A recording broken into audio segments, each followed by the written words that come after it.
Yeah. Good afternoon. Again, I'm here. So today I have the same slide, but title is different. So today I'm going to talk about energy storage devices. So this is slightly different from physics standard talk. This involves some chemistry and some chemical engineering knowledge. So I myself had to learn these things. I was trained as a physicist, so I need to learn some chemistry and chemical engineering. Сегодня наиболее подробно рассмотрим тему создания накопителей энергии. Для этого нам требуется знание химии, химической инженерии и прочего. Okay, so let me get started. First, why do we need energy storage systems? So we know right now, even my laptop computer here and your cell phone, so they have lithium-ion batteries, right? So, but we all know they don't last too long. You have to always, even I have to plug this in because battery is getting weak. So that means my storage device is not strong enough. It has not enough capacity, or we call the energy density is not there. So, but that is for small applications. So you want to. Почему мы все-таки нуждаемся в системах накопления, создании новых систем накопления энергии? У всех у вас есть в телефонах, в компьютерах батареи, литий-ион батареи, которые, к сожалению, время от времени приходится перезаряжать, так как в течение некоторого времени работы заряд снижается. Рассмотрим. Yeah, so also other small devices what you have in the pacemakers. So if you have something implanted, so you have to have battery, you cannot take it out every month. So you have to have high enough energy density in your pacemakers. So these are still small scale energy storage devices. Кроме того, существует проблема создания специальных элементов питания для кардиостимуляторов, которые невозможно менять ежемесячно, и в связи с этим необходимо создать новый элемент питания, который будет держать заряд, будет обладать лучшими характеристиками в сравнении с существующими. But now we need much larger energy storage applications, more than laptop, more than cell phones, and more than the pacemakers. You need larger storage device for things like, we all know now we have the hybrid electric vehicles, then you have what is called the plug-in hybrid electric vehicles, and also electric vehicles. So they need very large capacity batteries, right? You need to drive certain mile before battery is dead. So also, so some other heavy duty vehicles and even some aviation like in planes. So you need to have much larger storage devices. В настоящее время ситуация такова, что мы нуждаемся в системах накопления энергии, которые обладают лучшими характеристиками по сравнению с существующими. Это емкость и время работы. Такие системы накопления энергии могут использоваться в гибридных электроавтомобилях, просто в электроавтомобилях, а также в системах, связанных с транспортацией большого количества людей, и в том числе в авиации. So then next application is the renewable energy. We all know a lot of interest in renewable energies. People use solar energy, people use wind energy, and also some bio energy and all these things. But when you make this energy, so you don't use it immediately, right? So in that case you need to store that energy and use it when you need it. So that means these large solar farms, so large wind farms. So these are like several, so wind farms can span like several miles. So also solar farms can be very big. So whatever the energy you generate, you need to store for later use. Кроме того, с появлением с возможностью использования возобновляемых источников энергии, таких как солнце и энергия ветра, а также различные биохимические системы, появилась необходимость накопления этой энергии в связи с тем, что выработанная энергия не используется сразу. Ее надо сначала накопить, где-то запасти, а затем уже преобразовывать и использовать в бытовых целях или в других различных целях. So last thing is energy storage systems are very important for the power grid stabilization. So when we make energy, so we need to feed it to the central grid. So from the central grid you can transmit the power to like large cities.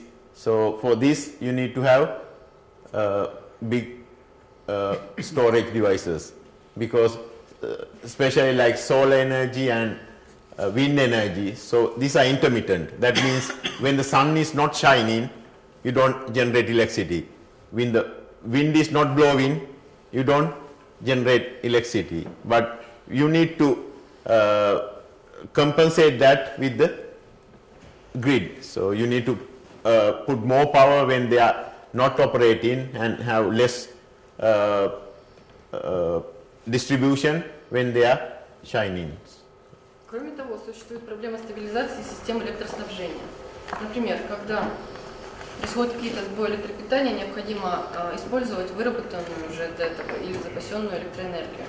Кроме того, существует проблема взаимозаменяемости, взаимокомпенсируемости использования стандартных сетей электроснабжения и систем, работающих на возобновляемых источниках энергии. Например, когда ветер не дует или солнце не светит, мы должны использовать уже запасенную энергию, выработанную ранее.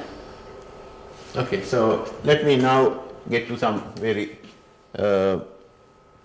basic requirement here. So we know solar energy, that has the most available energy. So this is like almost ever producing energy source here. So then also hydro, we have about 7.2 terawatts available. So geothermal, so all wind has this much available energy. So but our global consumption is, this was actually a couple of years ago, about 15 terawatts. But we don't get all of this power, so a small fraction of this energy we are generating. So we need to incorporate this available energy into the global consumption. Среди известных источников энергии в настоящее время наиболее важную роль играет Солнце. От него можно получить до 86 тысяч тераватт энергии. Кроме того, известны такие энергии, как энергия ветра, энергия воды и геотермальные источники энергии. К сожалению, на данный момент используется только 15 тераватт всей энергии, вырабатываемой с помощью возобновляемых источников энергии. Поэтому необходимо каким-то образом начать использовать всю энергию, доступную нам, запасать ее, вырабатывать и далее применять по назначению.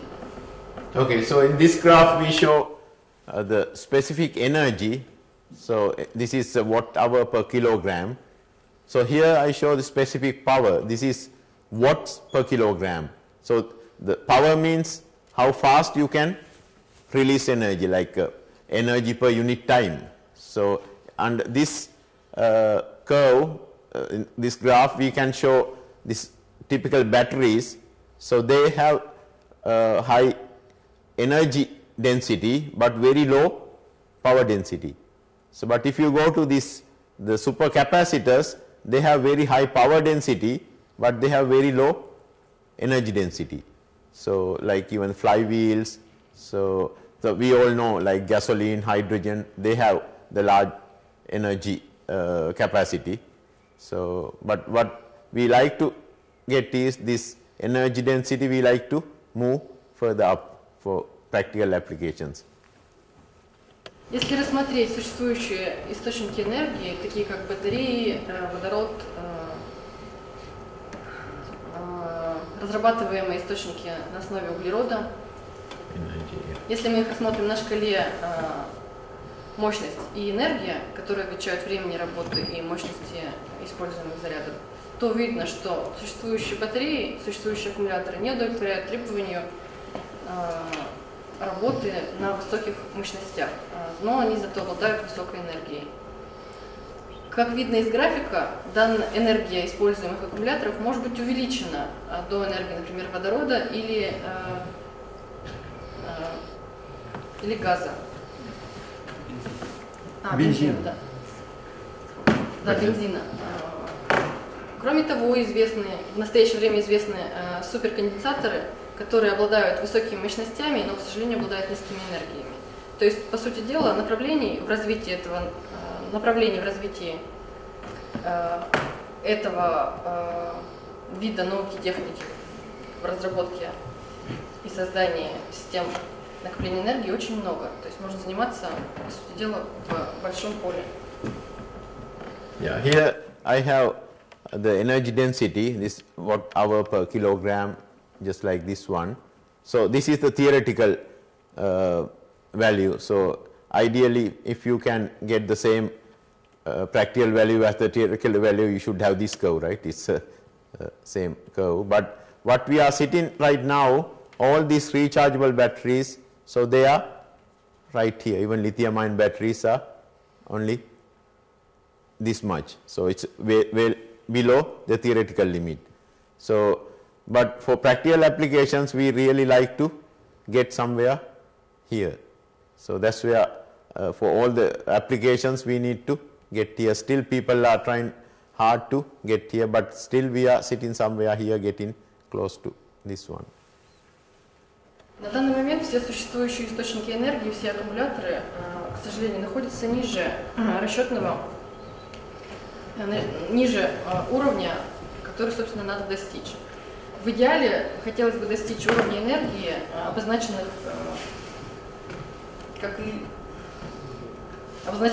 третьим красным кружочком, тогда как настоящие мощности, настоящие рассчитанные энергии работы находятся в этой области, только в этой области. Yeah. So let me give some brief introduction about the history of the energy storage systems. Actually, even as early as 1700s, so people started looking at this electrochemical based electricity generation. Probably you might remember Volta, the Italian scientist. In 1800 he first invented the first voltaic cell. So then there was lot of activities in 1800s. So until 1900, so we started seeing all these nickel ion batteries, and the Union Carbide made all these alkaline batteries, what you have now, AA, AAA batteries. So until like 1991, for the first time, Sony introduced this lithium ion battery that we use in the laptop and even cell phones. But they have some little variations in the battery, but still same mechanism. So that they introduced in 1991. Рассмотрим для начала небольшую краткую историю возникновения и развития систем накопления энергии. Наиболее важными работами является работа Гилберта. Уже в 1600 году он начал развивать электрохимическую теорию. Далее, в 1800 году Вольт изобрел первую батарейку. Если рассмотреть года, то видно, что в 1800-1900, в 18-19-20 веках было сделано очень много различных открытий различного уровня. Но наиболее важными из них является это создание первой алкалиновой батарейки в 1960 году, а также в 1991 году представление компании Sony литий-ионных батарей, которые мы используем с вами до сих пор. So you might remember there was incidents like about 6-7 years ago, there was a fire of the lithium ion battery. Some laptop caught it in fire. So that's even recently, if you remember, in an airplane, some battery exploded. So there are some safety issues related to these lithium-ion batteries. К сожалению, данный тип батарей имеет минус, он может воспламеняться по ходу работы. В том числе, наверное, вам известен, и вы помните инцидент, связанный с воспламенением литиевных батарей на самолете.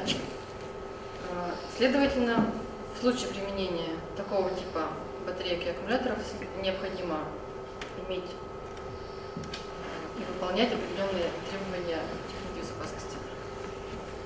Okay, so before we discuss about the electrochemical cells, so let me quickly introduce these redox reactions. So if you remember, so this is the what we call the standard hydrogen electrode potential. So we define this reaction H plus 2H plus combined with 2 electrons making hydrogen gas.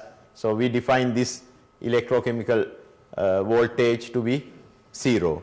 So then we can define all these, like if you go to the one end of your periodic table, you have the fluorine gas, right? That's the most negative gas. So that has the highest oxidizing potential. So that's about plus 2.87. If you go to the left hand side of your periodic table, so lithium is there. So lithium is one of the most strongest reducing agent that has potential of about minus 3.05 with respect to this 0 potential. Рассмотрим представленные на слайде реакции в отношении, какая реакция является наиболее интересной для применения для создания систем накопления энергии.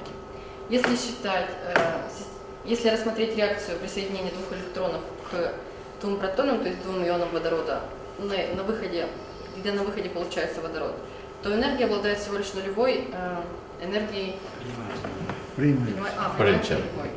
Далее, если мы рассматриваем энергию реакции восстановления лития в процессе присоединения электрона, то эта энергия является наиболее отрицательной. Наиболее отрицательной. В другой же, противоположной по значению практически реакции является реакция присоединения электронов к фтору. Она является наиболее положительной по данной шкале. So that's why I think one reason why people like to use lithium. One reason is you get the highest potential. Other one is that's the lightest element, right? So other light elements were helium and hydrogen, they were gases. So this is the lightest metal. So it has the highest potential and also is the lightest metal. Это, собственно, в списке этой реакции, в списке этих реакций, например, в частности, реакции восстановления лития, и кроется причина, почему люди любят и почему люди все-таки дают больше предпочтения элементам питания на основе лития. Они хотят иметь наиболее высокий потенциал. Okay. So let me now show. So batteries we can categorize into two classes. One is primary batteries, other one is the secondary batteries.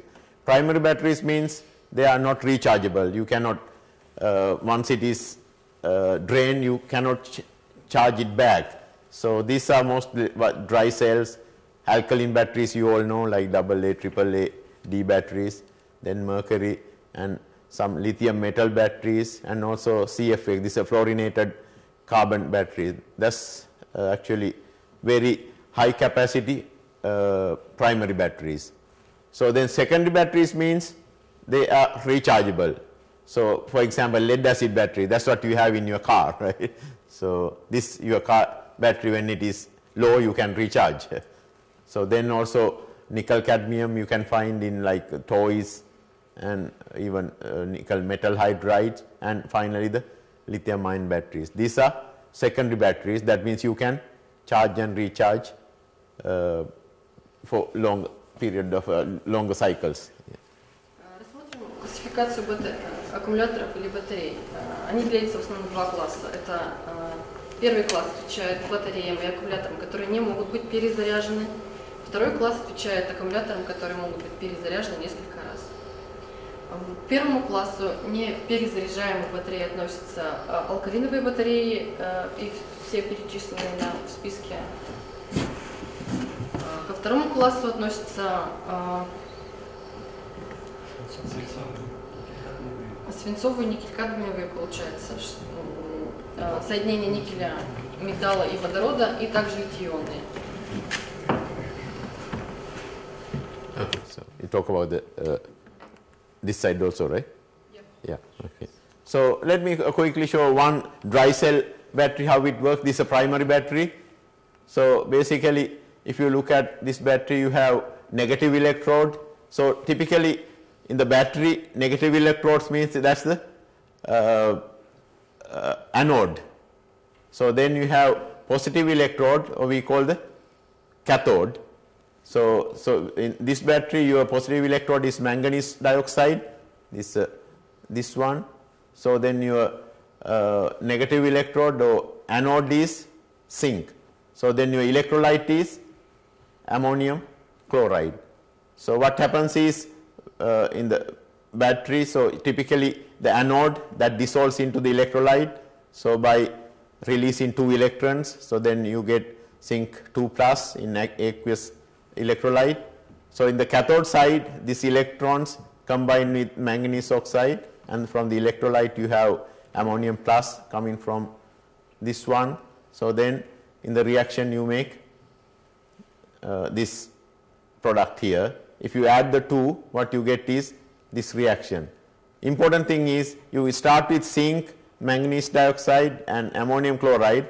Eventually you end up with Mn2O3. So this is not recyclable. So you cannot get back to original the electrode composition. So that's why they are not rechargeable.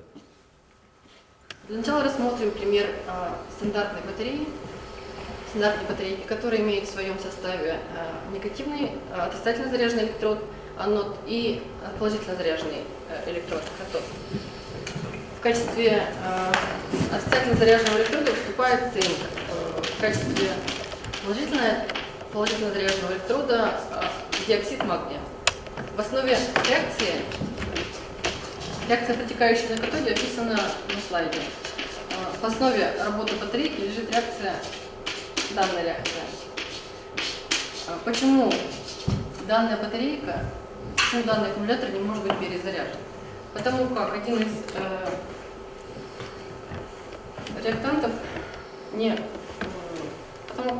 из компонентов по итогам реакции переходит в магний-2О3.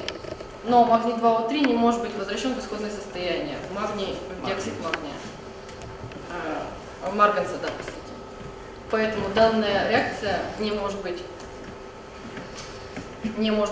проведена в обратном направлении, следовательно, мы не можем перезарядить эту батарейку. Okay, so now let me show you one rechargeable battery. So this is the lead acid battery what you have in your car. So you have 2 electrodes, so one lead, and that's anode is that means a negative electrode is lead, is a lead rod, and your cathode or positive electrode is lead dioxide. So you have 2 electrodes, one lead and lead dioxide. So your electrolyte is simply sulfuric acid. That's why you should not touch the battery directly. It's just concentrated sulfuric acid. So what happens is in the anode side you have this solid lead, this electrode reacts with sulfate ions from the sulfuric acid and making lead sulfate and releasing 2 electrons. In the cathode side you have lead dioxide that reacts with H plus coming from again sulfuric acid and sulfate ions with these electrons. It makes again lead sulfate. So if you add the two, interestingly you have this reaction. So you get back to original lead and lead dioxide, and also replenishing your sulfuric acid. So you start with lead and lead oxide and sulfuric, and after the reaction again you get back to same electrode. That's why these batteries are rechargeable. В качестве перезаряжаемых источников энергии рассмотрим обычный аккумулятор, который находится в каждой машине. В основе он имеет в своем составе анод, в виде свинца и катод в виде оксида свинца. Электролитом в данном аккумуляторе выступает серная кислота. Все реакции, на основе которых работает этот элемент питания, представлены на слайде. В результате реакции видно, что получается сульфид свинца. Если мы хотим перезарядить батарею, то мы можем следовать согласно последней реакции, вследствие чего мы имеем возможность сульфид свинца перевести снова в исходный продукт реакции диоксид свинца и свинец. Okay. So then similarly another rechargeable battery is nickel cadmium battery. In this case you have nickel oxyhydroxide as your cathode and your anode is cadmium.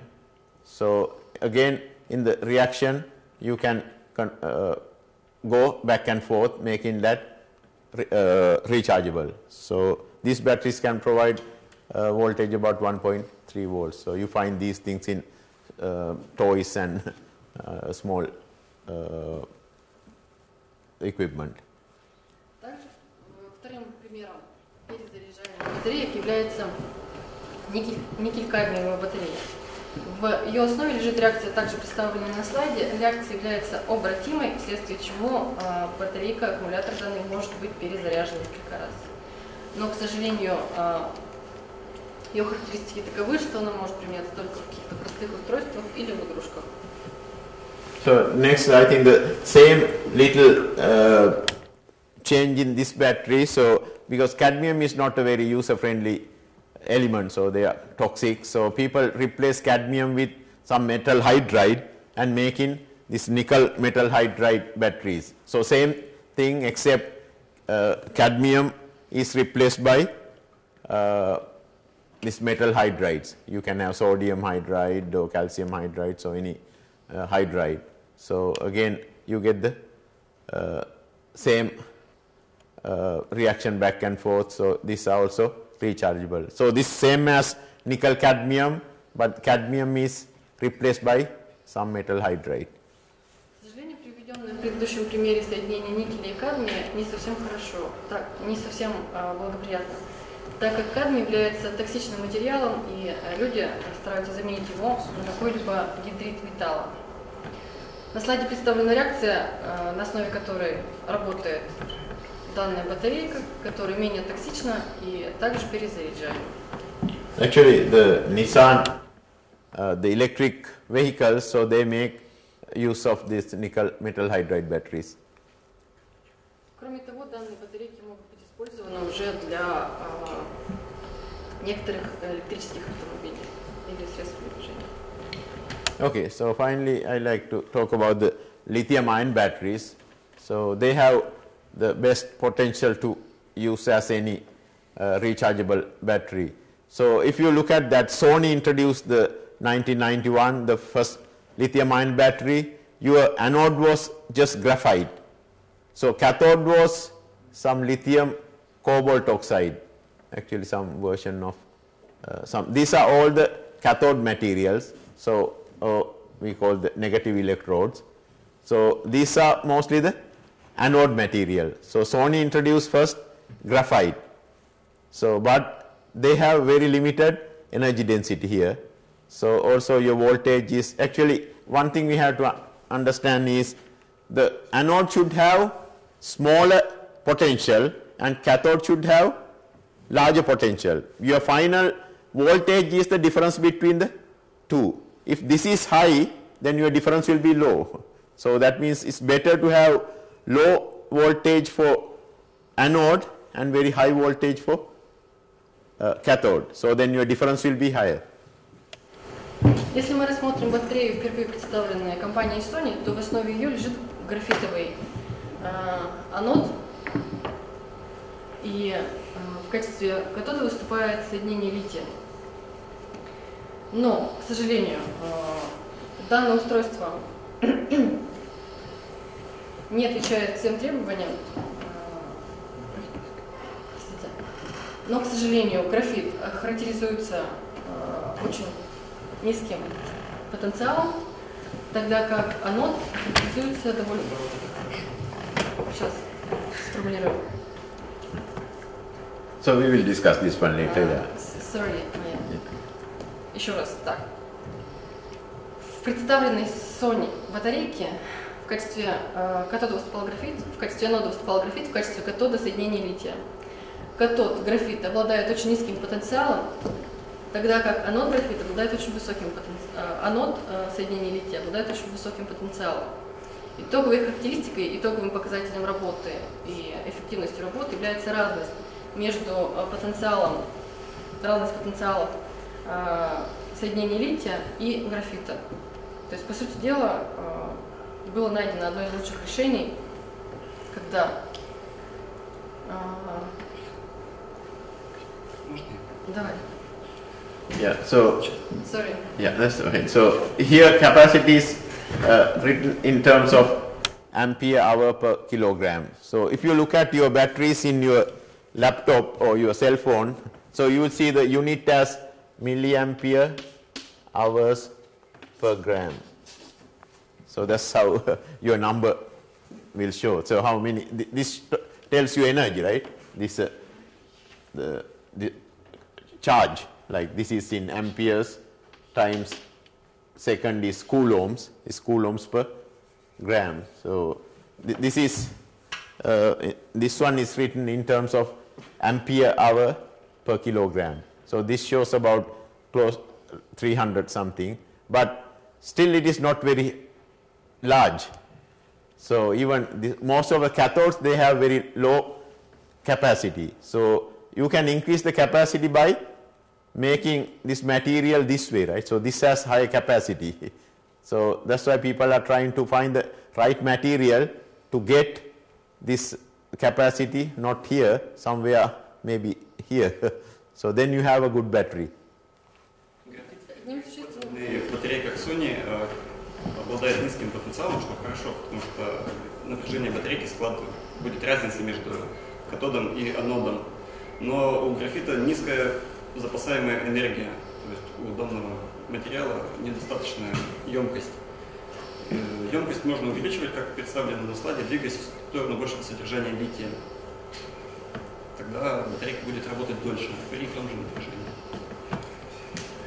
Is it okay? Yeah. Okay, so let me summarize what we learned. So if you look at the energy density, this is we call the weight energy density.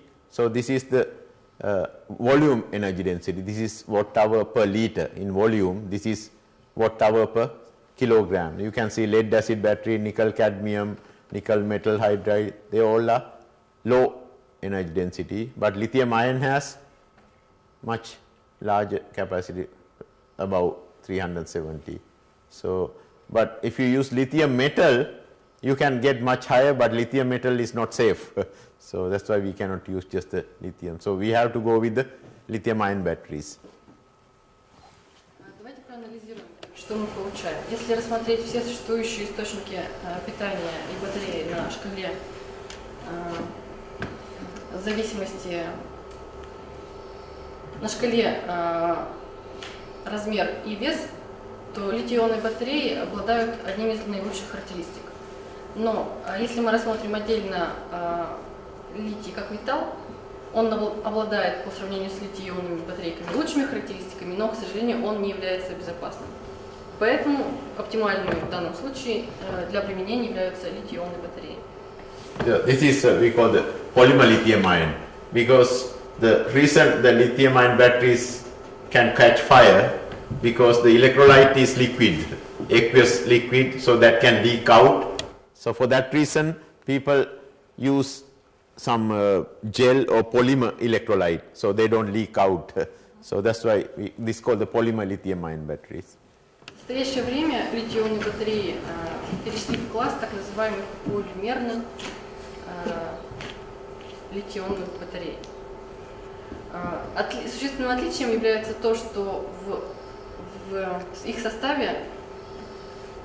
входит специальный гель, который не обладает какими-либо пожароопасными характеристиками. тогда как предыдущий класс литий-ионных батарей имел в составе своем электролит и был пожароопасен. So let me explain how lithium-ion battery works. So like I said, you have a cathode, so anode here, or we call the negative electrode. So that's is used as graphite. So then we have the cathode or positive electrode. So that's let's say lithium cobalt oxide. That's what Sony's first battery. So charging process means, so when you charge your battery, when you plug it into the outlet, so charging means, so you have this electrolyte has lithium plus ion, so that can be some any salt, so you can have lithium salt like lithium arsenic, hexafluoride, or some kind of lithium containing salt. So that gives you this lithium ions to the electrolyte. So these lithium ions will go inside this graphene layers here, graphite. So that means they are, we call this a charging. So when you plug it in, so this is the electric power source. So that means you are charging your battery. Charging means you pack your lithium ion inside the graphite. So then when you use it, so then when I connect it to my laptop, when I use it, you are connected to the load. So in that process, what happens is these lithium ions, they are coming out of graphite and go inside this cathode material. So that's we call the recharging, the discharge process. This is charging, this is discharge. So this we can do back and forth. So real battery, you should be able to do this at least more than 1,000 times, right? Otherwise you don't have a good battery. So this is how the battery functions. During charging, when you plug it into a power source, you pack in your lithium ion inside the graphite. So then when you connect it to a load, like you are using it with your laptop, so then these lithium ions come out and go inside the cathode material. Рассмотрим принцип работы существующих известных литий-ионных батарей. Как известно, в состав входит отрицательно заряженный графитовый анод и положительно заряженный литий. Точнее, это не совсем литий, это соль лития. Некоторая соль лития. В процессе зарядки этой батареи происходит перемещение ионов лития на катод, простите, на анод. Все ионы лития переходят, ну, не все ионы лития должны перейти на углерод, на графит, чтобы произошла зарядка аккумулятора, зарядка батареи. При разрядке батареи происходит обратный процесс. Ионы лития возвращаются в соль, возвращаются в катод. Чтобы батарея характеризуется, батарея является приемлемой тогда и только тогда, когда количество циклов зарядки и разрядки превосходит 1000. Тогда вы ее можете использовать в батареях в телефонах, в батареях в ноутбуках и прочих устройствах. Another important thing is this. We know these electrons are coming during the charging process. So you have lithium plus ion from the electrolyte from here. So then this positive ions should take that electron from the outside circuit, right? So then you need to have very good electrical conductivity throughout the electrode. Otherwise, these electrons cannot get here. So same thing with the cathode side also. So when these electrons are coming from the other end, that electron should be able to conduct throughout the electrode. So both anode and cathode should have very good electrical conductivity. Одной важной особенностью работы литий-ионной батареи является то, что анод и катод должны быть очень хорошо электропроводящими, так как в ходе зарядки батареи электроны скапливаются на аноде, и затем присоединяются к литию. это является одним из важных частей процесса. Что, собственно, и подтверждает, что все-таки обе главные функциональные части, и анод, и катод, должны хорошо проводить ток. So also the electrolyte should have very good ionic conductivity, because the lithium ion should be able to go back and forth here. So electrode should have good electrical conductivity, and the electrolyte should have good ionic conductivity for lithium plus ion. Помимо требований, предъявляемых к аноду и катоду, также должно удовлетворяться требование хорошей ионопроводимости, используемого в этих батарейках электролита. Okay. Excuse me. Yeah. May I ask a question? Yeah. It may be a little bit off topic, but Yeah. it's interesting. Like that. Yeah. We know that lithium-ion battery with time loses its capacity. Yes. Yeah. Why? Yeah. There are several things here. One thing is when you do like say 100, 500 times, you go back and forth. So eventually these structures, so they are very good structures. When you go back and forth so many times, so that the spacing will no longer uniform, they can collapse. So then also the electrolyte can deteriorate. So electrolyte is very sensitive thing. So the electrolyte also become bad. So that's why the batteries getting bad.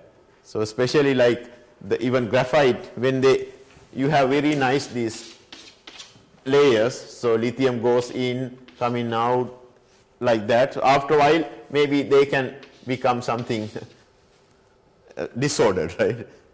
So then after that, lithium cannot really go in and out. So that's how electrodes and electrolyte both become bad. So I'll show you some examples how they can happen. Прозвучал вопрос, почему все-таки литий-ионные батареи, почему мы сталкиваемся с проблемой постепенной разрядки литий-ионных батарей. Ответ заключается в следующем. Структура катода, структура катода совершенно на стадии, когда мы начинаем только использовать батарею. После большого количества циклов зарядки и разрядки структура катода изменяется, вносится большое количество деформаций, структура постепенно может разрушиться, что влияет на характеристики зарядки и разрядки нашей литий-ионной батареи. So this we use this organic solvent. This is the diethyl chloride and ethylene carbonate, diethyl carbonate. So these carbonates are organic, so they over time they can become bad. So organic solvents are not very stable for longer time. They also react with all this lithium, and also you have current collectors. So typically the anode is coated onto copper foil and cathode is coated onto aluminum foil. So they also react with the electrolytes, so many things can go bad over the time. Кроме того, на характеристики на емкость батареи могут влиять характеристики самого используемого электролита, а также тот факт, что для покрытия анода и катода используются алюминиевые и медные пленки, которые тоже также взаимодействуют с электродом и также могут влиять на ухудшение характеристик литий-ионной батареи. So what happens this during charge and discharging? So anode, like I said, lithium ion goes and react with carbon, so in the presence of electrons. So then what it makes is lithium Xc6. So for graphite, so this X is maximum X is 1. That means you have lithium 1 C6.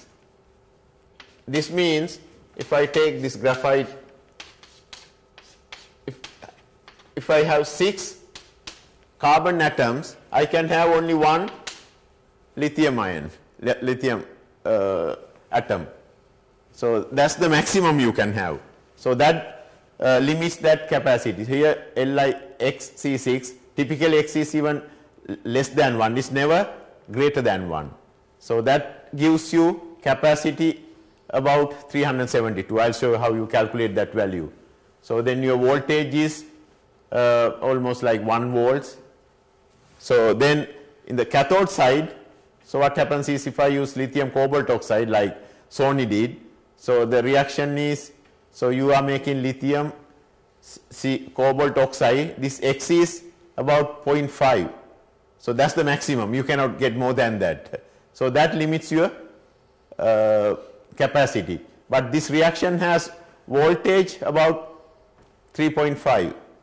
So then you get the difference between this one, actually this is a negative voltage, this is positive, then you get almost like 4 volts, right? So you have something about, so this is your 0, you have like plus, here if I take 3.5, then you have other one like negative 1. So then your total voltage is about 4.5, right? This minus, so that's why your total voltage can be about 4 volts. Рассмотрим реакции, лежащие в основе зарядки и разрядки нашей батареи. Во-первых, на аноде происходит описанная на слайде реакция, когда к элементарной структуре углерода, то есть к кольцу углерода, к ячейке присоединяется ион лития. К одному кольцу, к одной так называемой соте углерода может быть присоединен только один ион лития, что, собственно, и ограничивает вольтаж, который может быть создан на аноде. На катоде происходит также описанная реакция, но она ограничивается тем, что может быть накоплен только, получается, половина иона лития, входящего в эту реакцию. Таким образом, общий вольтаж, который может быть накоплен на катоде, всего лишь 3,5 вольт. Так как у нас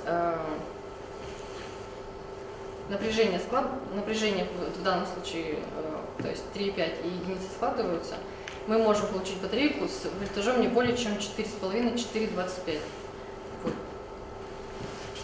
Okay, so people have shown, even I did some work, so instead of graphite, if you use carbon nanotubes, you can make this X be larger than 1. So that means your capacity is going to be a little higher, but still nanotubes are more expensive, so it's not really useful thing to do, because graphite is very cheap. So последним направлением в развитии улучшения характеристик литий-ионных батарей является замена графита на графитовые нанотрубки, которые позволяют уже сохранять и накапливать не один ион лития, а более, что, соответственно, позволяет улучшить характеристики батарей. Существенным минусом является то, что до сих пор графитовые нанотрубки являются довольно-таки дорогостоящим материалом.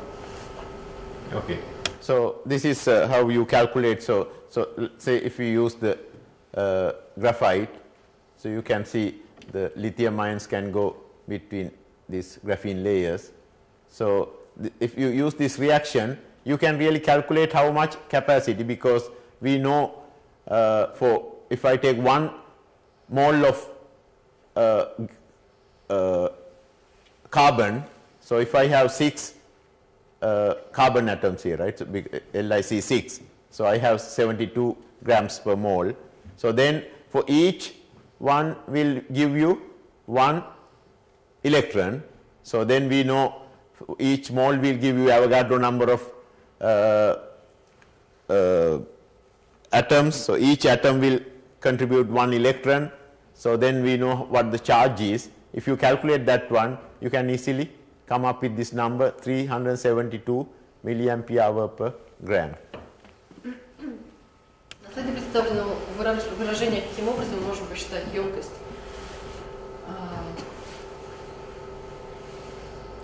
Максимальную теоретическую емкость батарейки на основе графита.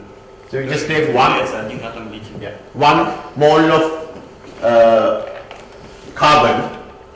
So then I have 72 grams per mole, right? Because you have 6 carbon atoms. Each one is like 12 atomic number. So you have 12 times 6, 32. But each atom will give you 1 electron. So that means you have, each mole has Avogadro number of atoms. Each atom will give you that Avogadro number. So Avogadro number of atoms, each atom will give you like 1 electron. So that is 1.6 times 10 to the power minus 19 coulombs, right? From there you can calculate what is your capacity. So it's some mathematical problem here. Для начала расчет, указанный на слайде, приводится для 1 моля вещества. 1 моль углерода весит 72 грамма. На 72 грамма приходится указанное количество атомов, которые могут присоединить ион лития. I will give this as a homework problem for some, if you want to calculate, see whether you can get 372. Only you need to know Avogadro number, 6.2 times 10 to the power 23, right? Then you need to know the charge of the electron. So then you need to know these 6 carbon atoms, 6 of them. If you put it in, you get this number. Just do as a homework problem. So this is how, if you use the graphite electrode, how the voltage profile looks like as a function of X. So X, maximum X you get is 1, not more than that. When X becomes 1, your potential becomes almost 0. There's nothing left, right? Everything is intercalated. But in between, starting from about, so what is this scale? So it starts much high, like about 4 volts, right? So you don't see these things if I plot this way. If it is 4 volts, so it looks like something like that. So I just only blew up here to show these steps here. So you see very nice, we call the staging effect. So this means when you have graphite, you can have lithium ions maybe going between each layer or going every other, here, so then here, then here, then here. That's called the stage 2. So then you can have stage 3 like this one. So after 2, then you have the next one, then another after 2, you have another one. Like then you can have stage 3. You will see nice steps when that happens. На слайде также представлен график, каким образом происходит изменение напряжения на батарейке в ходе заряда, в ходе процесса зарядки батарейки. Видно, что процесс при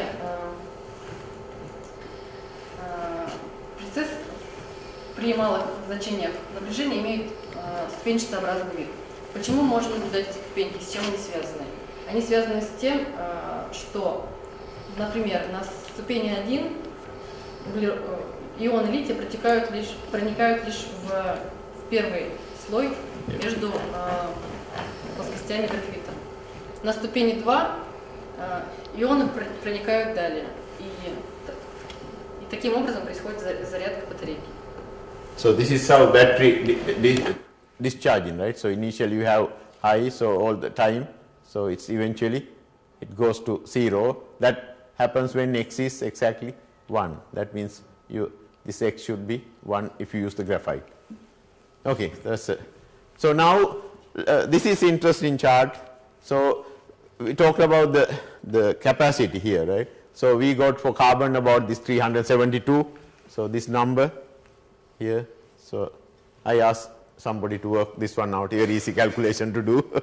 So, but that is for carbon. But if you look at other metals, look at tin, that has about 1000. If you take silicon, that has about more than 4000. So why don't we use these materials rather than carbon? So that's a logical thing to try these two, right? So this has such a low capacity. Silicon and tin has huge capacity. Problem is when you intercalate this lithium, so always you have some expansion. So carbon expands about 12%. So, but if you go to silicon, during the intercalation, silicon expands about 320%. So that means, so when it comes out, you don't have that crystalline structure anymore. So even tin also has pretty good capacity, about 1000. That also has volume expansion about close to 300%. So that's why even if this has low capacity, so it's pretty good. So it goes in and out without any problem. That's what your question was. But if I use silicon, first cycle very nice. After first cycle, it just doesn't work anymore. Your volume expansion is really huge. So let me show you nice. Yeah, sure, yeah. Okay. Насколько мы помним из предыдущего расчета, 1 моль углерода может накопить всего лишь там 382 миллиампера на грамм. 1 моль углерода может накопить всего лишь 382 миллиампера. Yeah, 372. Всего лишь 382 миллиампера. Тогда как материалы, например, как олово, могут накапливать значительно большее количество энергии, уже 1000 миллиампер. Что касается кремния, он может накапливать более 4000 миллиампер на грамм. Но, к сожалению, данные материалы характеризуются тем, что в ходе процесса внедрения атомов лития в структуру либо кремния, либо свинца, происходит значительное расширение этого материала, происходит деформация в структуре из его расширения. Вследствие этого мы не можем использовать уже материалы такие, как олово и кремний, более чем одного цикла зарядки и разрядки. Yeah. So even some intermediate silicon compounds, they also have very large volume expansion. So this is actually when very interesting experiment we did in situ TEM. So we had our electrochemical, actually it's a very clever experiment to do. So we could observe real time during lithium intercalation into silicon nanoparticles. These are silicon nanoparticles. So we intercalate lithium inside the this particle. So then we captured this video in situ. So you can see what happens here. So how do I do that one? I think I have to do from here.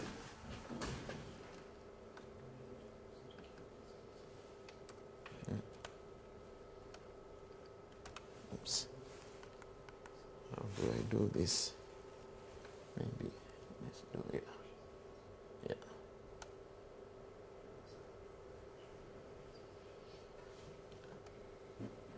Okay. So just watch very carefully. You will see this lithium is coming here. This, yeah, see, then it just expands and just blows up. Now lithium is coming. You can see now this is expanding. So then all of a sudden they just explode. So this is what happens, the volume expansion. So here you can see lithium ion going in. So here this transparent, yeah. So then this one just, so this is a very nice experiment to show for nanoparticle itself when lithium is going in, so how the volume is expanding and just explode. This is the problem, we cannot do it as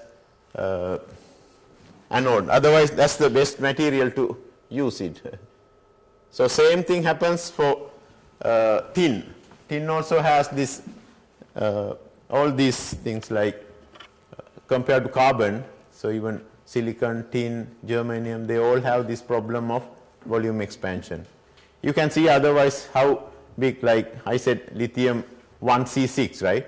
For one carbon you have 0.1. If you divide by, so lithium C6. If I divide by 6, this is 1/6, right? So that is 0.1. But if I use silicon, you can see I can have almost 4 lithium ions. So if I use tin, about 4.4. So then your capacity can be really huge. So the same thing, yeah. Okay. Продемонстрированное видео показывает, что при внедрении ионов лития в структуру, например, кремния, происходит расширение структуры, расширение частицы кремния, и в результате чего происходит в конце концов ее окончательное разрушение. Данное видео получено было с помощью просвечивающего электронного микроскопа прямо в ходе внедрения ионов лития в структуру кремния.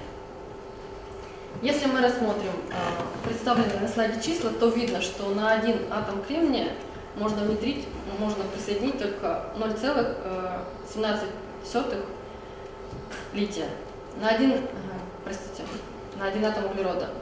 На один атом кремния мы можем уже внедрить 3,75 лития. В случае же олова на один атом его мы можем внедрить 4,4 ионов атомов лития. Yeah, can somebody see? I said silicon has larger capacity, right? But if you look at this one, silicon has about 4,000, but tin has about 1,000. But here, this has more lithium atoms than silicon, right? So, do you understand why? Yeah, sure. That's mass, right? So, yeah. So, because you have to consider per gram. So, then your atomic mass is different. So that's why your capacity is, don't get confused. This has lower, but your silicon mass is higher, right? В предыдущем слайде было продемонстрировано, что емкость кремния гораздо выше, чем емкость олова. Но на данном слайде представлено, что на один атом кремния может быть присоединено меньшее количество лития, чем на один атом олова. Чем же это может быть объяснено? Это объясняется массой элементов. Okay. So now, we can see we cannot do much because we cannot get here because silicon is not working. But there are some tricks. So even for tin and silicon, so people have tried like decorating silicon nanowires with silicon nanoparticles, and we did some work using tin oxide nanowires decorated with tin. So we can reduce this volume expansion. So we can increase the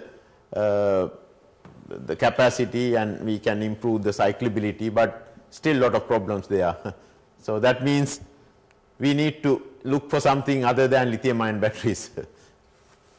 Чтобы решить сложившуюся проблему, связанную с очень малой емкостью кремния, очень малой емкостью углерода, но при этом очень большим расширением кремния во время процесса присоединения лития, ученые, в частности группа профессора, стараются внедрить атомы кремния и олова в структуру нанотрубок, в частности углерода, каким-то образом синтезировать данные структуры. И что позволит в итоге получать батареи с большей емкостью, но с такими же хорошими показателями по расширению, то есть с небольшим расширением. Работы ведутся, но до сих пор достаточно много проблем в этой области, в этой части. Okay. So the new trend people are looking for is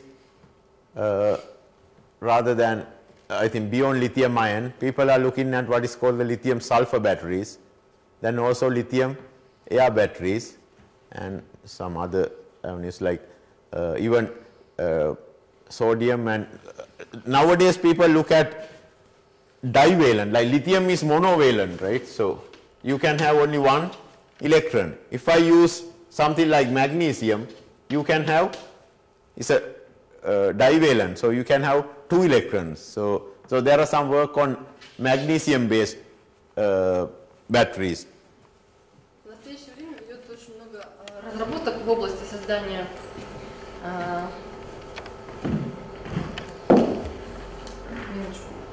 в области создания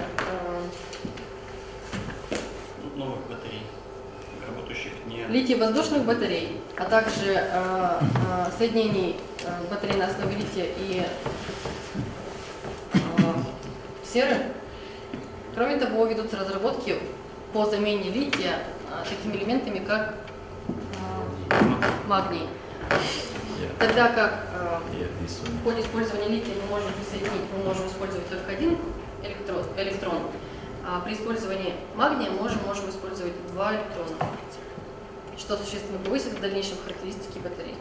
Я говорю. Okay, so let's talk about a little bit about the lithium-sulfur battery now. Посмотрим более подробно теперь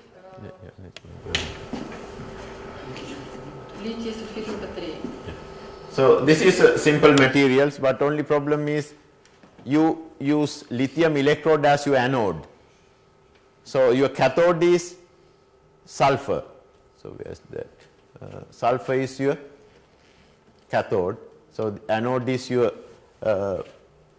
lithium metal. So then you have some separator with the electrolyte here. So Строение данной батареи очень простое.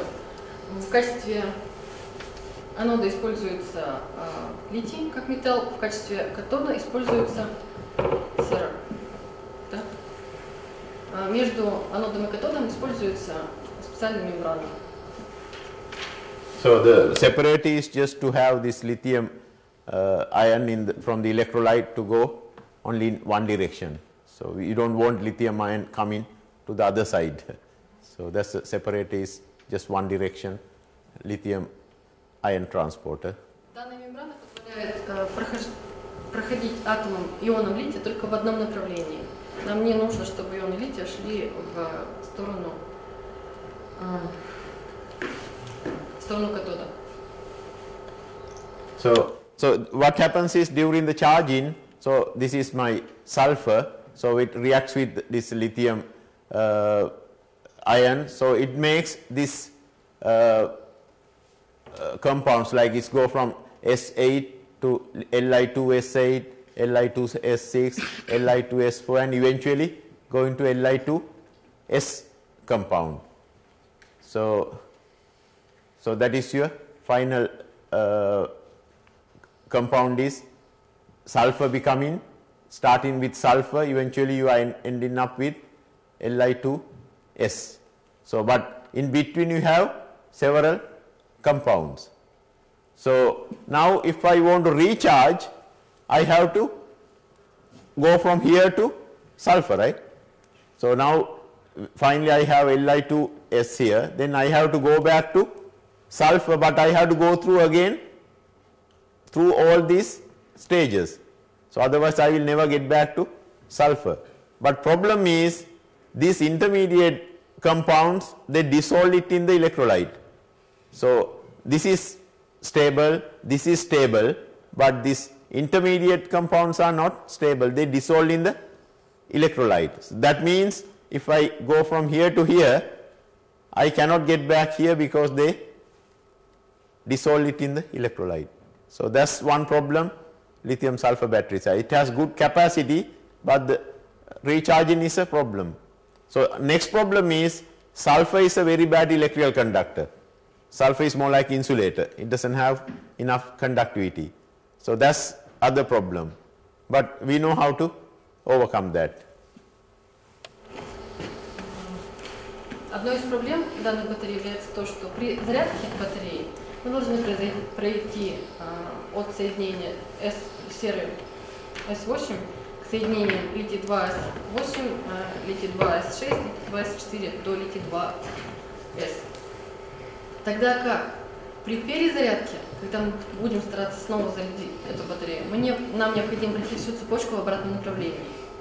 Проблемой является то, что соединения литий-2S8 и литий-2S6 не являются стабильными, и они растворены в электролите. Кроме того, проблемой является также и тот факт, что сера близка к диэлектрику. Поэтому есть большая проблема при перезарядке этой батареи, но при этом данный тип батареи обладает большой емкостью.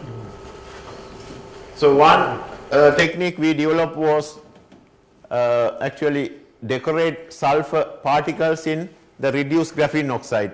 Yesterday he was asking me. So we made large quantities of reduced graphene oxide, then we decorate sulfur using sodium sulfide and sodium sulfate.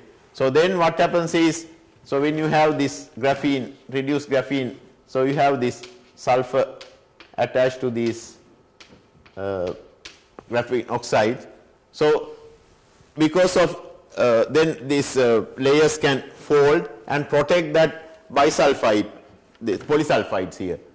So rather than dissolving it into the electrolyte, so they will be retained there.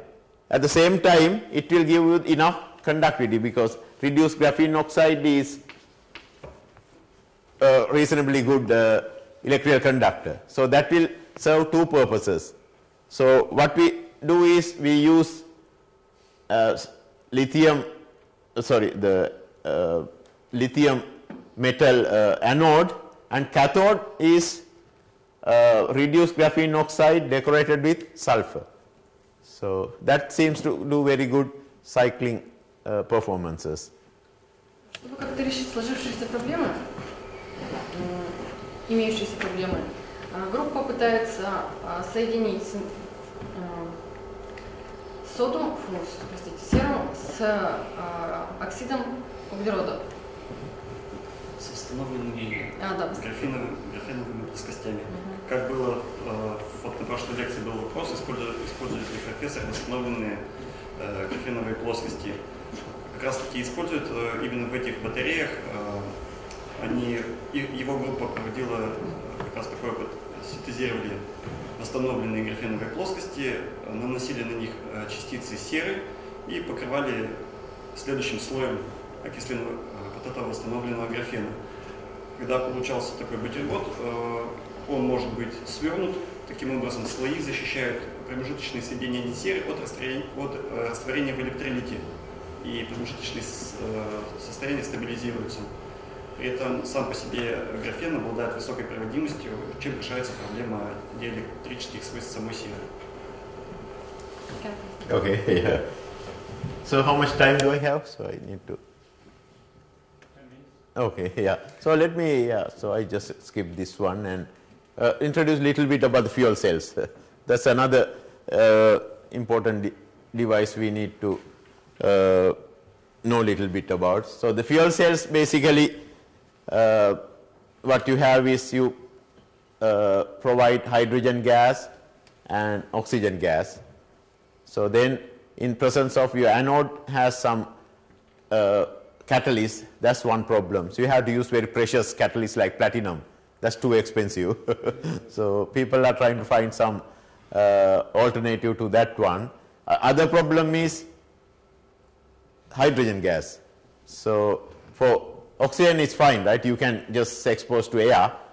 But hydrogen, if you want to use this in an automobile, you cannot carry compressed gas. You need to find some hydrogen storage medium, right? So these are the two problems fuel cells are faced with. One is the catalyst. The purpose of catalyst is to dissociate this hydrogen, molecule hydrogen into atomic hydrogen. So in the presence of platinum, hydrogen can be dissociated into H+. So then we have oxygen coming here, oxygen with these electrons coming in the out circuit, so they combine with oxygen and H+, and your final product is water. So that's pretty good, it's all green, right? No CO2 emission, so no carbon fingerprint, so your final product is just water and you have electricity generated here.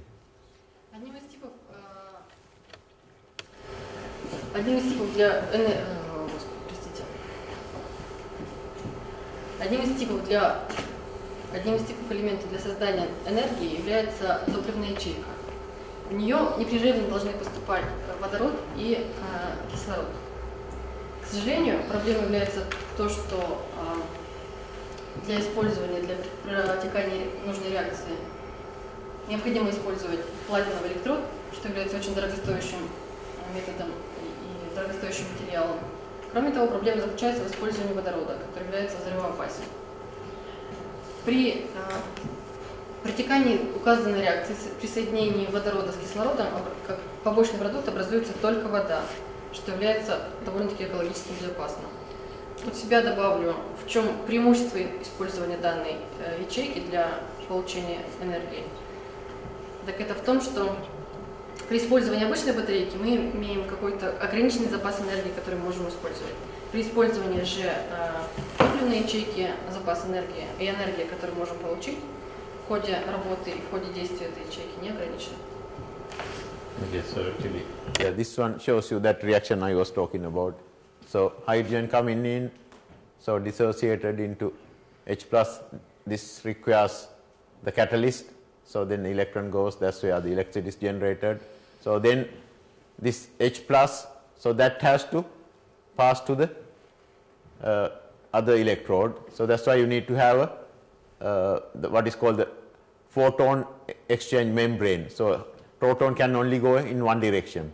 That's also very, like you can use Nafion kind of membrane.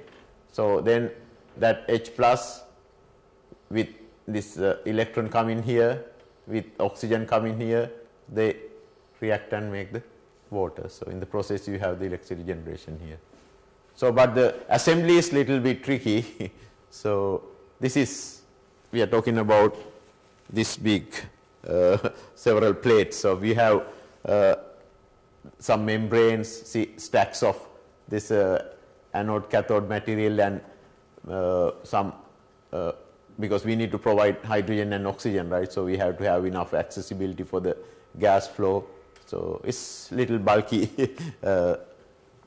setup. Одной из особенностей использования и работы данной ячейки является применение мембраны, которая может пропускать протоны, ионы водорода только в одном направлении. Общая же конструкция этой топливной ячейки указана на слайде. Размеры ее довольно-таки существенные. Что еще? Okay, okay, so this just the that we don't need. So finally, just we'll very quickly introduce a little bit of supercapacitors. So we all know in physics simple electrostatic capacitors, right? We have two electrodes, we have dielectric, then we can store charges here. So basically we have a constant electric field and you have linear potential here. So this is the energy stored as electrostatic energy. But if you have your dielectric in contact with a liquid, so then you have similar uniform electric field, but at the junction you see that electric potential becomes nonlinear. So, but in supercapacitors we have this very high surface area, like we are talking about like several thousand meters squared per gram, like activated carbon or nanotubes. So when they are blended together, so we will have some kind of this large surface. Also you have some charges separated by very narrow length. You can have something like you have positive charges and negative charges across this small thickness here. So if you look at this formula for the capacitance, so if your D is small, your capacitance becomes huge. So in this case, having this small charge separation across a smaller width, you can get a huge capacitance. Смотрим также одну из перспективных тенденций развития техники. Это создание суперконденсаторов. Для примера, для начала рассмотрим обычный конденсатор, между обкладками которого находится диэлектрик. Емкость данного конденсатора описывается известной всем формулой, представленной к тому же на слайде. Если мы поместим между одной из обкладок конденсатора и диэлектриком какое-либо вещество, то мы дополнительно увеличиваем емкость данного конденсатора. Принцип создания суперконденсаторов основан на том, что используются две стандартные обкладки, между которыми, рядом с которыми помещается большое количество вещества, например, это нанотрубки. Далее уже нанотрубки, соединенные с двумя обкладками конденсатора, разделяют очень тонкий слой диэлектрика.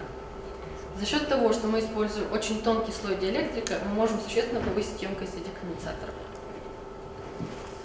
So sorry about this one. This should be E minus V over D, potential gradient. Right? So supercapacitors are important if you won't have very high power device, not for large energy storage. These have very small energy density, but they have very high power density, like watts per kilogram. So not watt hour, this is energy, right? Watt hour means energy density. So supercapacitors have low energy density, but they have very high power density. That means you can charge or discharge very quickly. That's the reason why you need supercapacitors. If I want to boost something, so very fast charging, I can use a supercapacitor. This is some already available supercapacitors, but probably this is Russian made supercapacitor. Одной из особенностей суперконденсаторов является то, что мощность, плотность запасаемой энергии очень мала, но объем высок. Вследствие этого разрядка и зарядка суперконденсатора может происходить очень быстро. На слайде также представлен прототип, возможно, существующий суперконденсатора, возможно, произведенного в России. Okay, I think this is some capacitor advantages and some limitations. You can see one limitation is the low energy density. So then a lot of others, you have high power density and very large cyclability. So there are both pros and cons. So I just want to quickly go. So typical supercapacitor materials are what, like I said, very high surface area materials. You need something like activated carbons. So we are talking about surface area is about maybe greater than 1000 meters squared per gram. So then some metal oxides and also conducting polymers. So these are standard. So when you make these supercapacitors, you make what is called the symmetric supercapacitor. That means you have both anode and cathode same material, or you can have asymmetric supercapacitor, one maybe carbon and other one oxide. Основным направлением в продолжении создания суперконденсаторов является использование в качестве дополнительных слоев, прикрепленных к обкладкам, материалов с большой поверхностью, таких как карбоновые нанотрубки, где площадь поверхности составляет более 1000 метров квадратных на грамм. Вторым направлением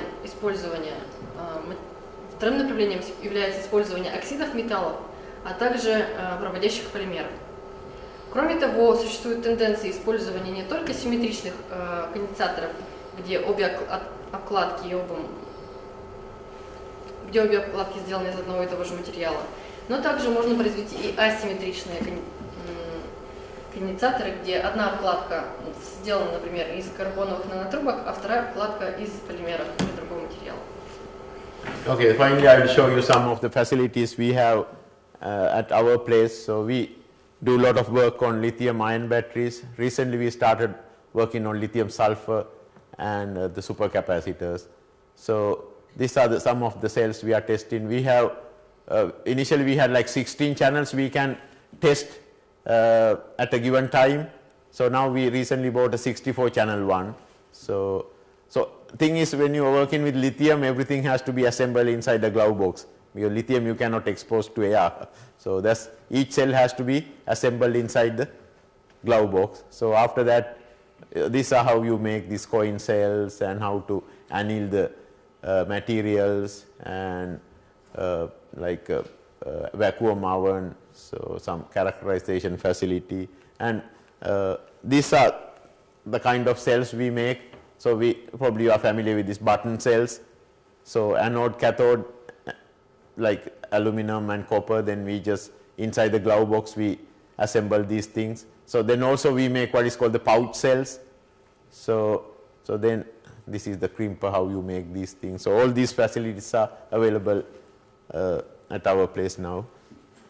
На слайде представлено оборудование и приспособления, которые используются для производства литий-ионных батареек в частности. Это большое количество соединителей для тестирования и проверок характеристик батареек. Это пресс для создания форм, для создания обкладок батареек.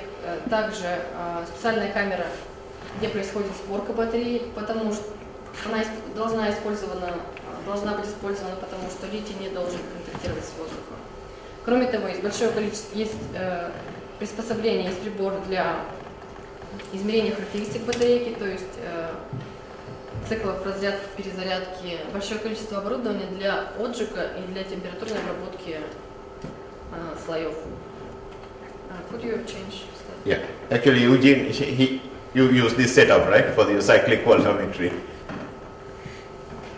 На следующем, на данном слайде представлена примерная схема сбора батарейки, а также известная всем батарейка кнопочного типа. Также в концентре производятся и получаются, разрабатываются батарейки по типу кармашка, как пакета. Okay, I think this is pretty much all I wanted to talk about. Yeah. Any questions? Yeah.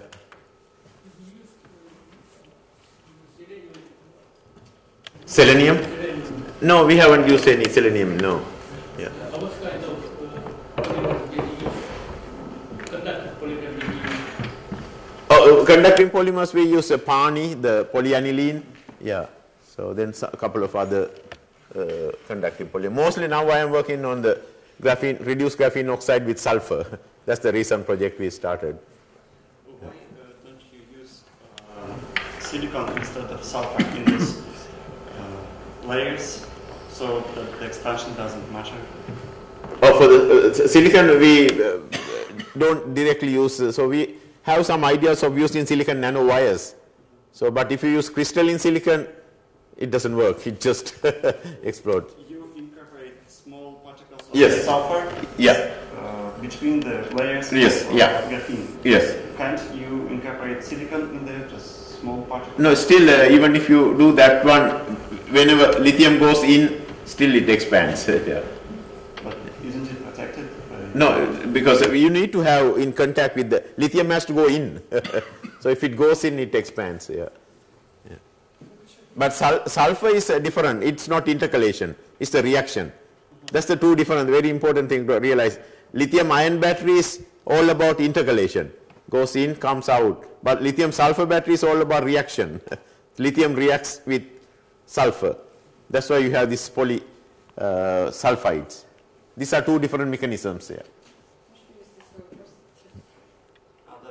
Спросил, почему в литий-сульфидных батарейках, да, они используют наночастицы серы, защищаемые слоями графена. То есть нельзя ли использовать кремний таким же образом, чтобы слои графена защищали его при разрыве. Но профессор утверждает, что не получается. Оно так не работает. Еще вопросы? So you are using selenium instead of sulfur? Oh, yeah, see. Yeah. Conductivity, definitely, yeah. That's why using the graphene, we increase that conductivity also. Yeah. I know some people try to use sulfur-selenium combination also. Yeah. Did you try making batteries from graphene and sulfur? You said that it's a good combination. Yeah, no, that's one electrode. So, just one electrode. Yeah. So it's not. No, it's still your anode is lithium. So cathode is carbon plus sulfur. Okay. Yeah. Have you already made some promising prototypes of new batteries? Oh yeah, we have made several of these coin cells and pouch cells using, actually we have a couple of patterns. We made this tin dioxide nanowires with tin particles. So that's pretty interesting. Like when I do this one, so like if I have tin dioxide nanowires, these are very highly crystalline material. So then when you decorate with silver particles, what happens is when lithium goes in, these are trying to expand, but these particles are taking that stress. So particles are expanding, but the nanowires remain less expanded. So that will help us to do at least more than 200 cycles without any problem. But still this is not enough. Why not use graphene nanochips or nanosheet carbon? It's still carbon has low capacity. Yeah, so we did what we got was lithium 1.2 C6. It's a small change. Yeah, not worth. Yeah. Можете вы привести быстренько свой вопрос и ответ профессора? Ну, ответ вряд ли. Вопрос был о том, были ли уже какие-нибудь созданы прототипы новых многообещающих батарей. Ну, ответ был да, но он был довольно сложен для моего понимания. Прототипы, да, были созданы, имеется несколько патентов. But problem is whatever you do, this is your limit. Like. У меня вопрос простой. Как такая компактная группа профессоров, как ей удается конкурировать с мощными исследовательскими центрами, которые работают в этом направлении, например, фирма Sony? Вот. Так и переводите. Sorry, Professor. Yeah. Could you explain for us how you can? May I ask? What's that? The question was how your compact small actually group could compete with big research centers which big companies has like. Yeah, that's a good question. So what we do is we work with big battery companies. So for example, so we recently collaborated with this company, it's called Arkema. So they are experts in additives to make additives for sulfur. So they're experts in sulfur chemistry. Because sulfur chemistry is very complicated, probably chemistry people might know. It's a very complicated sulfur chemistry. So these people are very big in adding this some additives for sulfur. So when we proposed to them, they were very happy. So we now writing joint proposals with them. So then there's another company in Florida. So they are experts in this lithium iron phosphate. That's a cathode material. So we have to work with these companies, otherwise you cannot compete with the others. So you actually kind of part of the work. We subcontract them. Yes, yeah. So they are also happy, so because they get the money. So they mostly, in this case, they just give us the electrolytes. That's all. Анатолий Борисович, я просто могу добавить, если вы зайдете на сайт любого университета, инструментальная, обычно выставляется фотографии тех, кто работает в коллаборации. Там повсюду не больше 10 человек. Они все ужасно маленькие, но они вот каким-то образом постоянно контактируют с другими группами, с большими. Но обычно в университете группы больше, 5-6 человек это норма. Так вот интересно, как им удается конкурировать. А они даже не конкурируют, они вливаются в общий поток. Maybe I should show this one. Они самые свежие вещи, но они наиболее мобильны. Они более мобильны, чем большие компании. Let me show you something. So we have in Kentucky, we have a new center. So University of Louisville, University of Kentucky, and Argonne National Lab. So they make a new center for lithium-ion batteries. So that really helps us to apply for these large grants. I had something here, I cannot find it. Ну еще вопрос, если можно, только тут перевести. Как вы рассчитываете экономику? Ведь графены достаточно дорогие материалы. Батареи расходуют сотни тысяч тонн материала. То есть для того, чтобы конкурировать, ну пусть там по параметрам лучшим по емкости, нужно еще конкурировать ценой. Как планируется решить этот вопрос? Yeah. Do you measure the economy part of your research? Yes, yes, yeah. According for prices, Yeah. graphene is very expensive. No. This is very cheap. The reduced graphene oxide, that's very cheap. We can make very large quantities. So we cannot use with graphene. That's too expensive. Is it mass productive? Yes, yeah. We mass produce that. Yeah. Для производства батарей используется восстановленный графит, который может быть произведен в среднем. That's very cheap. It's just graphite. Yeah. Графит, да. Yeah. Это не Yeah. графит. So we mass produce. Там речь шла еще и о графенах. Системах с Could you использованием explain графена. how you can get cheap nanowires?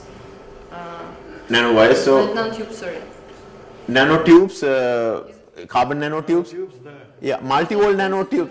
Yeah, single-volt nanotubes are very expensive.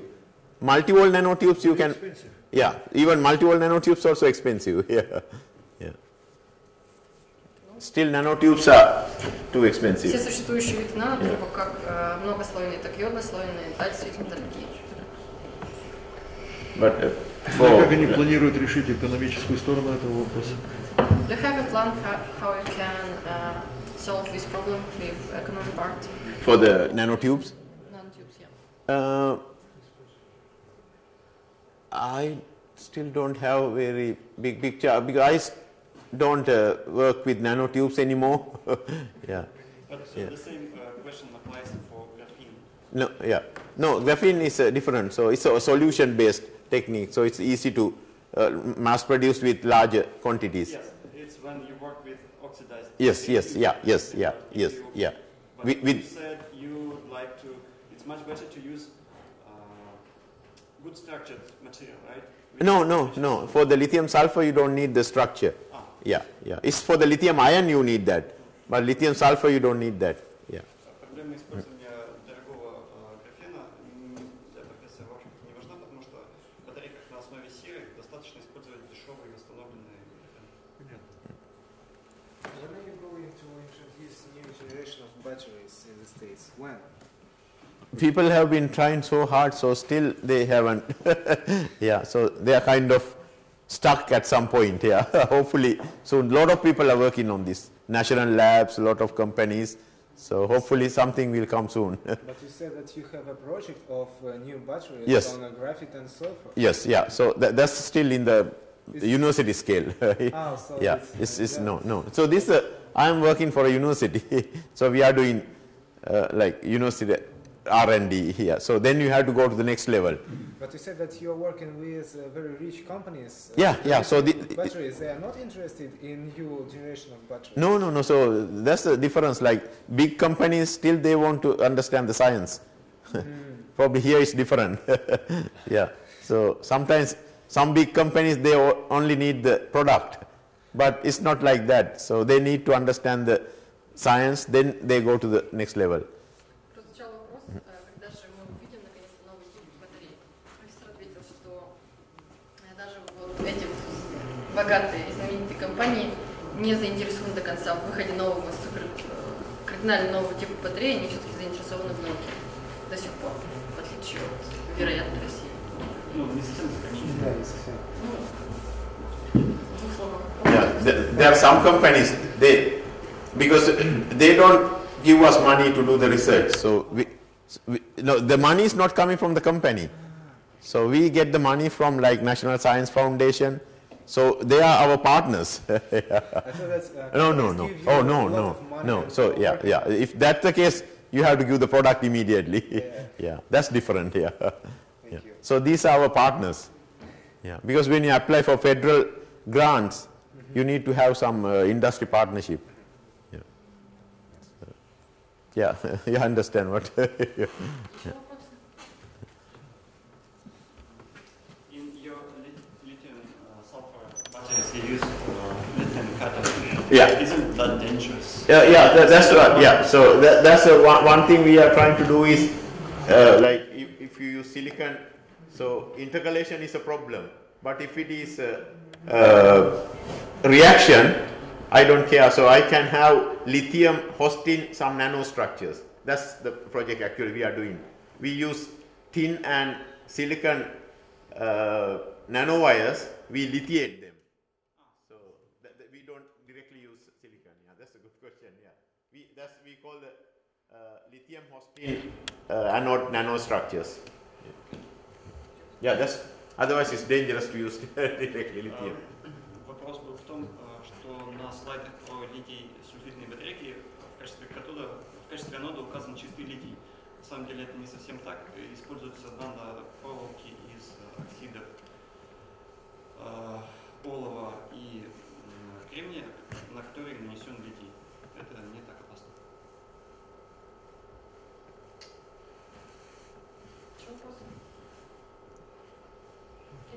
Okay, thank you.